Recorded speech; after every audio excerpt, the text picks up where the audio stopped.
అందరికి నమస్తే. ఎమ్మెల్యేలు పార్టీ మారిన ఎమ్మెల్యేల వ్యవహారం కోర్టులో చాలా సీరియస్గా విచారణ జరుగుతుంది. ముందు ఖైరదాబాద్ ఎమ్మెల్యే దానం నాగేందర్ ఇష్యూ, ఆ ఒక్క పాయింట్ పైన ఆ ఒక్క మీదనే ప్రస్తుతం హియరింగ్స్ జరుగుతున్నాయి.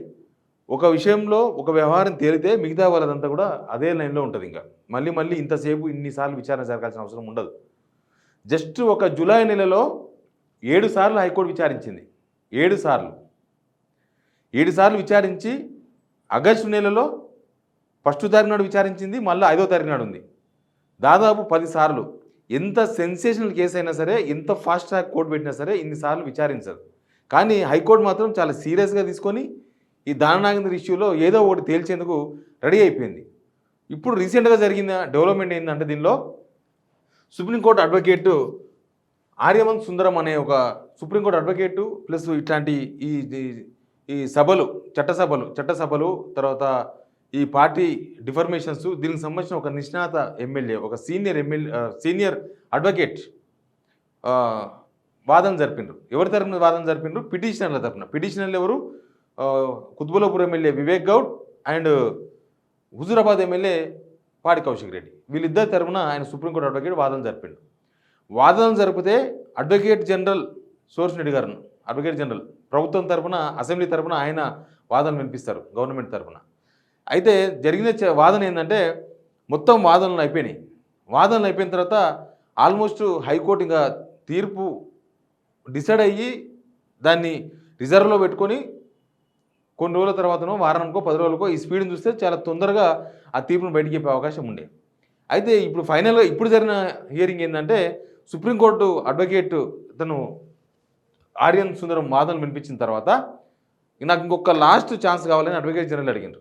లాస్ట్ ఛాన్స్, నాకు ఇంకొక పాయింట్ మిగిలింది, ఆ ఒక్క పాయింట్ చెప్పడానికి నాకు లాస్ట్ ఒక ఛాన్స్ ఇవ్వండి, ఒక అవకాశం ఇవ్వండి, నాకు కొంత టైం ఇవ్వండి దానికోసం కూడా అంటే, లాస్ట్కి 5వ తేదీ ఆగస్టు 5వ తేదీకి టైం ఇచ్చింది.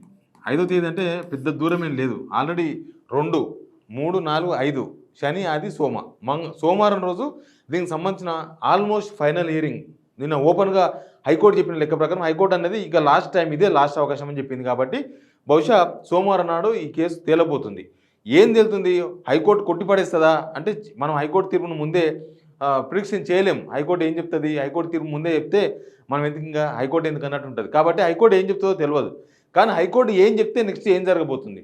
అడ్వకేట్ జనరల్ అసెంబ్లీ తరఫున, ప్రభుత్వం తరఫున నాకు ఇంకా ఒక్కటే ఒక అవకాశం ఇవ్వండి, నేను ఒక్కటే పాయింట్ మిగిలిందంటే, ఇప్పటికే అడ్వకేట్ జనరల్ చాలా పాయింట్స్ వినిపించారు చాలాసార్లు. ఇన్నిసార్లు నేను చెప్తున్నా కదా, ఒక్క జూలై నెలలోనే 7 సార్లు హియరింగ్ అయింది. అన్నిసార్లు చాలా పాయింట్స్ వినిపించారు. అన్ని పాయింట్స్ అయిపోయిన తర్వాత ఇంకొక పాయింట్ మిగిలింది అంటున్నారు. బహుశా ఆ పాయింట్ ఏందో తెలియదు. కానీ హైకోర్టు ఒకవేళ సోమవారం నాడు దీని మీద తీర్పు రిజర్వ్ చేసి మళ్ళీ నెక్స్ట్ హియరింగ్ ఎప్పుడుంటో తెలియదు. స్పీడ్ని చూస్తే తొందరగా అవుతాడుంది. హైకోర్టులో తేలిన తర్వాత నెక్స్ట్ సుప్రీంకోర్టులో పోతుంది. దానం నాగేందర్ పార్టీలో చేరి 90 డేస్ ఎప్పుడో పూర్తయింది. కాబట్టి దానం నాగేందర్ ఇష్యూలో ఇది క్లారిటీ రాబోతుంది. అయితే ఇదంతా కోర్టులో జరుగుతున్న హియరింగు, కోర్టులో ప్రభుత్వం తరఫున వాదనలు ఇవన్నీ ఒక పక్క జరుగుతుంటే, దానం నాగేందర్ ఒక పని చేస్తున్నాడు. దానం నాగేందర్ ఏం చేస్తున్నాడంటే, ఆయన మానసికంగా సిద్ధమైనట్లుగా ఆయన అనుచరులు చెప్తున్నారు. ఆయన ఎమ్మెల్యే పదవికి ఒకవేళ సుప్రీంకోర్టులో కూడా చాలా స్పీడ్గా దీని మీద చర్చ జరిగే అవకాశం ఉంది, స్పీడ్గా హియరింగ్ జరిగే అవకాశం ఉంది. ఎందుకంటే ఈ ఎమ్మెల్యేల పార్టీ మార్పు వ్యవహారం సుప్రీంకోర్టులో చాలా సీరియస్గా తీసుకున్నది మధ్యకాలంలో. మణిపూర్ ఇష్యూలో కానీ, మహారాష్ట్ర ఇష్యూలో కానీ ఇవన్నీ చూస్తే మనకు అర్థమైంది. కాబట్టి ఒకవేళ సుప్రీంకోర్టులో కనుక తేలే వ్యవహారం ఉంటే వెంటనే ఎమ్మెల్యే పదవికి రాజీనామా చేసేందుకు దానం నాగేందర్ సిద్ధమవుతున్నారు. ఎందుకంటే మళ్ళీ కోర్టు డిస్మిస్ చేయడం, లేకపోతే కోర్టు ఇంకేదో చెప్పడం ఇవన్నీ వద్దు. అవసరమైతే ముందే రాజీనామా చేసి ఎమ్మెల్యేనే రాజీనామా చేసినారు. ఎందుకంటే మళ్ళీ ఉప ఎన్నిక తప్పదు. ఒకవేళ కోర్టు కనుక చర్యలు తీసుకుంటే, లేకపోతే కోర్టు ఆదేశాలతో స్పీకర్ చర్యలు తీసుకుంటే, లేకపోతే కోర్టే కనుక ఎలక్షన్ కమిషన్కి ఏమన్నా సూచన చేస్తే అది సీరియస్ అవుతుంది. కాబట్టి దానికన్నా ముందే ఎమ్మెల్యే పదవికి రాజీనామా చేసే విషయంలో దానం నాగేందర్ ఉన్నారు. అయితే ఏంది, ఆయన రాజీనామా చేస్తే ఏమవుతుంది అంటే, కనీసం వాళ్ళు తీసేసే బదులు నేను రాజీనామా చేసి చెప్పుకోనికి ఒక అవకాశం దొరుకుతుంది. ప్లస్ ఆయన ఇంకొక ఆలోచన చేస్తున్నాడంట. ఏంటంటే, ఆయన దానం నాగేందర్ రేవంత్ రెడ్డి ఇంటికి ఊకే పోతున్నారు. రేవంత్ రెడ్డి గారు సీఎం ఇంటికి పోతూ ఉన్నారు. ఎందుకు పోతున్నారంటే, ఈ విషయం తెలిసానికినే నేను రాజీనామా చేస్తా, నాకు మినిస్టర్ పదవి ఇవ్వండి, మంత్రి పదవి ఇవ్వండి, సిటీకి ఎవరికి ఇవ్వలే కదా, మంత్రి పదవి ఇవ్వండి, ఒక 6 months లోపల నాకు ఎమ్మెల్సీ అవకాశం ఇవ్వండి, నేను మళ్ళీ పోటీ చేయను ఖైరదాబాద్లో, మా అల్లుడు అంటే ఆయన బిడ్డకు భర్త అల్లునికి అవకాశం ఇవ్వండి, అల్లుడు పోటీ చేస్తాడు, నేను పోటీ చేయను ఇంకా ప్రత్యక్ష ఎలక్షన్స్లో అని ఆయన అనుచరులకు చెప్పుకోవడం కానీ సీఎం రేవంత్ రెడ్డి గారి దృష్టికి తీసుకోవడం ఇదంతా కూడా అయిపోయింది ఆల్రెడీ. రేవంత్ రెడ్డి గారేమో ఊకే ఏంది మా ఇంటికి వచ్చాడు, నువ్వు రావుక అని చెప్పేసి సెక్యూరిటీ ఆఫీసర్స్తో చెప్పించినట, మీరు ఊకే రాకండి మా ఇంటికి, ఏమైనా పని ఉంటే చూసుకొని చెప్తామని. దాన నాగేంద్రమో ఒకటే టెన్షన్ పడుతున్నాడట, ఏ విషయం చెప్పకపోతే ఎట్లా, నాకు ఏదో ఒక విషయం తేల్చాలి కదా, ఎక్కడో దగ్గర తేలాలి కదా ఇష్యూ. అక్కడ కోర్టు ఏమో చాలా సీరియస్గా హియరింగ్స్ జరుపుతుంది, రేపు సుప్రీంకోర్టుకు పోయే అవకాశాలు కనిపిస్తున్నాయి ఒకవేళ హైకోర్టు తెలుసకపోతే.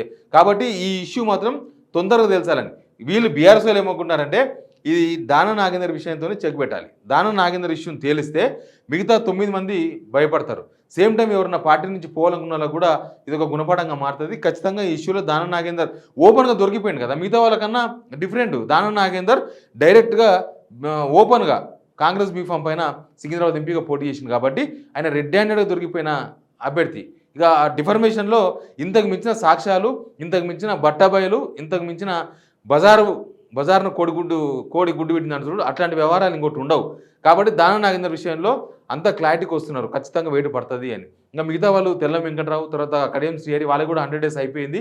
మిగతా వాళ్ళు కూడా 100 డేస్ 90 డేస్ 100 డేస్ మ్యాటర్ కాదు, 90 డేస్ అయిపోతే వీళ్ళు సుప్రీంకోర్టు గడప దొక్కే అవకాశం ఉంటుంది.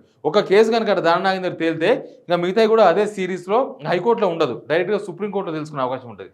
కాబట్టి దాన నాగేందర్ ఏమో నేను పోటీ చేయను, నాకు మినిస్టర్ పదవి అంటారు. రేవంత్ రెడ్డి గారేమో మీరు ఇంటికి రాకండి అనవసరంగా, తర్వాత చూసుకుందాము, ఊగే వచ్చి డిస్టర్బ్ చేయొద్దు, ఏమైనా పని ఉంటే నేను ఫోన్ చేసి చెప్తా, ఆయనే చెప్పిస్తున్నారు. మొత్తానికి ఈ హైకోర్టులో జరుగుతున్న వ్యవహారము, దాన నాగేందర్ సిద్ధపడము రాజీనామాకు అనేది కొంత చర్చనీయాంశంగా మారింది. పార్టీ మారిన ఎమ్మెల్యేలలో, ఇంకెవరైనా పార్టీ మారాలనుకుంటున్న ఎమ్మెల్యేలో, ఈవెన్ కాంగ్రెస్లో కూడా ఒక బై ఎలక్షన్ రాబోతుంది అనేది ఒక ఆసక్తికరమైన పరిణామంగా కనబడుతుంది.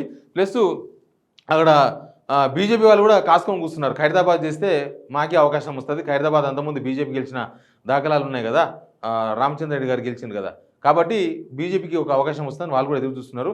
చూద్దాం ఏం జరుగుతుందో. బట్ వ్యవహారం అయితే చాలా సీరియస్గా నడుస్తుంది. Please subscribe signal TV.